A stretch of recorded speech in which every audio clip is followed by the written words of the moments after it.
जहां एक तरफ पुतिन ने यूक्रेन युद्ध को खत्म करने के संकेत दिए हैं, तो वहीं दूसरी तरफ जंगी मैदान में रूस ने यूक्रेन को तगड़ा झटका दिया है। दरअसल यूक्रेन ने रूस के दक्षिणी रोस्तोव इलाके पर पश्चिमी देशों के मिसाइलों से हमला किया था। दावा है कि यूक्रेन ने 6 अमेरिकी ATACMS मिसाइलें और 4 ब्रिटिश स्टॉर्म शैडो क्रूज मिसाइलें दागी थीं। ताजा यूक्रेनी हमले के बाद अब रूसी रक्षा मंत्रालय की प्रतिक्रिया सामने आई है। रूस ने दावा किया है कि अमेरिका की सभी लंबी दूरी की मिसाइलों को आसमान में ही रोक दिया गया था, जबकि 4 में से 3 स्टॉर्म शैडो मिसाइलों को हवा में ही मार गिराया गया। रूसी रक्षा मंत्रालय ने कहा कि यूक्रेन के हमले का माकूल जवाब देना उनकी सेना बखूबी जानती है और पूरा दमखम रखती है। इस बीच रूस ने भी 48 घंटों के ही भीतर यूक्रेनी राजधानी को दहलाकर रख दिया। रूसी हमलों से कीव में जबरदस्त धमाकों की गूंज सुनी गई। रूस के हमले से कीव की कई इमारतों को नुकसान पहुंचा। भीड़ भाड़ वाले समय में किए गए इस हमले में कई इमारतों में आग लग गई।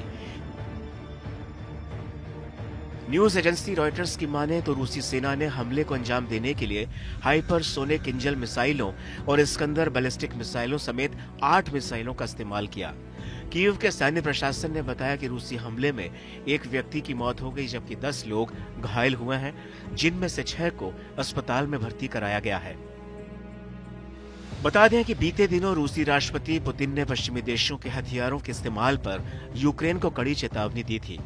पुतिन ने कहा था कि अगर यूक्रेन रूसी इलाकों पर अमेरिका और ब्रिटिश के हथियारों का इस्तेमाल करेगा तो रूस भी कीव के अहम संस्थानों को अपना निशाना बनाना शुरू कर देगा। बता दें कि रूस ने यूक्रेन में जबरदस्त तबाही मचाकर रखी हुई है।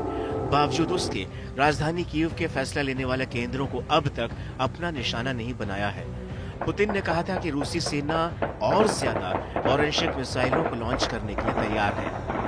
इससे पहले रूसी विदेश मंत्री सर्गेई लावरोव ने उम्मीद जताई थी कि रूसी चेतावनियों से पश्चिमी देश बाज आएंगे।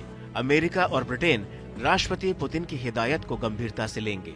लावरोव ने आगे कहा कि हम यूक्रेन में हालात को और खराब नहीं करना चाहते हैं, मगर अमेरिका की ATACMS और ब्रिटेन की स्टॉर्म शैडो क्रूज मिसाइलों का इस्तेमाल रूस के खिलाफ किया जा रहा है।